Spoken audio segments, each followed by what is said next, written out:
Hi everyone, so as you know, throughout May I'm going to be going live or doing recorded videos. So this is a recorded one.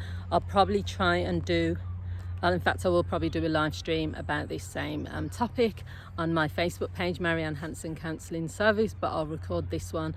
And I'm trying to get enough light, that's why I'm moving around. This park is really nice, and oh gosh, it's a bit busy though. There's lots of people come here for what's. Look at this, look at the light. I can't get the lighting right. I'm going to stand here. This looks like a good lighting. So all I'm going to talk about is the 3 attachment styles. In fact, there's 4 attachment styles, and I'm going to try and keep it short. I don't know how I'm going to do that, but I'm going to try anyway. So you've got avoidant, dismissive, disorganized or fearful avoidant, secure, and anxious. They're the main 4. There's lots of them.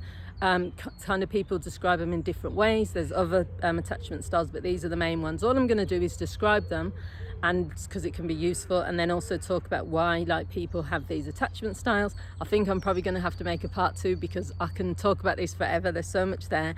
So an avoidant dismissive attachment style is someone who's wary of closeness. They try to avoid emotional connection. They don't want to rely on other people. So they don't tolerate intimacy. So if someone's trying to hug them, I've been in relationships with people like this, where you try and give them a hug and they're like, "What are you doing? Get off me. Why do you need to hug me all the time? Or why do you need to be close?"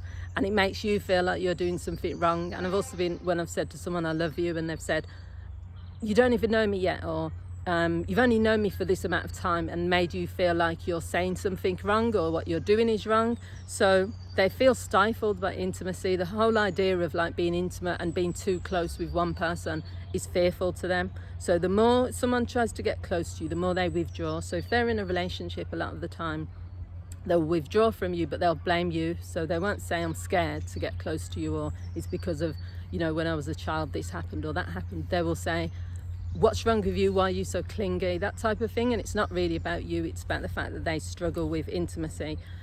They minimize or disregard their partner's feelings. They have a lot of affairs, and the reason they have affairs is because they want to have this sense of freedom. So to them it means, I'm not tied down to one person, because that will be too intimate. They don't like long-term relationships. Now, attachment styles are really formed when you're a child. That's where they start from. So you can change your attachment style as an adult, but you need to be aware of that's where the roots are within it. So if you've had a really difficult attachment with your whether it's your parents, whether you're in foster care, whether it was with your grandparents, that will travel into your adult relationships. So the next one is called disorganized or disorientated. Sometimes it's also known as fearful avoidance. So this person has an intense fear of closeness, so they avoid it. So this could come from childhood trauma, neglect or abuse. The world can feel unsafe and frightening. They find intimate relationships confusing, so they have this love-hate relationship with their partner. They want to love them, but the next minute they hate them. They're confused about love. They're confused about intimacy. They don't understand it, so that's why it is avoidant. So they might be selfish, controlling, untrusting, insensitive towards your needs. They exhibit antisocial or negative behaviour patterns. They can be prone to aggression, alcohol or drug abuse. You feel unworthy of love, the person does, or they feel terrified of getting hurt. So this person wants, this is probably more common than you think, really. So an avoidant or fearful avoidant person in relationships, they want love, but they're scared of love, and it comes from, like they said, trauma. So if you've had a partner that has been abusive towards you, or you've experienced trauma, you can't trust your partner, so you put on this survival thing. So then you are keeping that person at a distance, not because you want to, but because you feel you have to. So it's a protection and defense mechanism.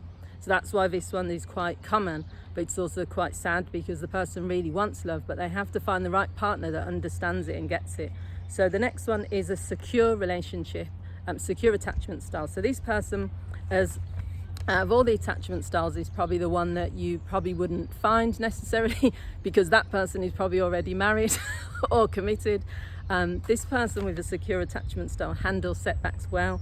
They set appropriate boundaries. They love being in close relationships, appreciate their self-worth. They feel secure enough to take responsibility for their mistakes, and they seek help when they need it. So a securely attached person, the reason why it's not as common as the other attachment styles is because it means they've come from a family where they've seen parents who have been really close. They've had real strong role modeling around relationships, and not many people have had that. A lot of people have had more disorganized, or more, you know, whether had their parents have divorced and that sort of thing.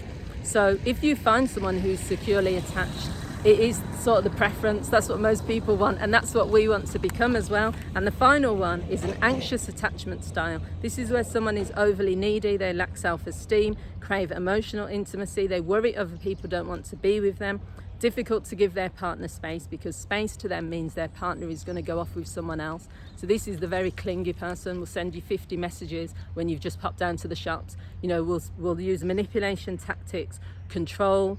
It's because it's an overreaction. Now, I've worked with quite a lot of people as a counsellor who are in this situation where they literally can't breathe unless there was someone I worked with years ago who literally said they have to stay on the phone with their partner for hours. And I said, well, are you talking to each other and stuff? And they were like, it's not real conversation, but I know that I can, if I'm on the phone with him, I know that he's not out doing other things. Now, if you think about the level of mindset that is, but unless you're with that person, you are scared or fearful that they're going to run off with someone else. That's why, like, anxious attachment styles are the hardest to remain in relationships. So I'm going to talk more about this because I think it's a really interesting topic. I'll probably do a part 2, but I hope you found this useful. Thanks for watching. Speak to you all soon. Bye.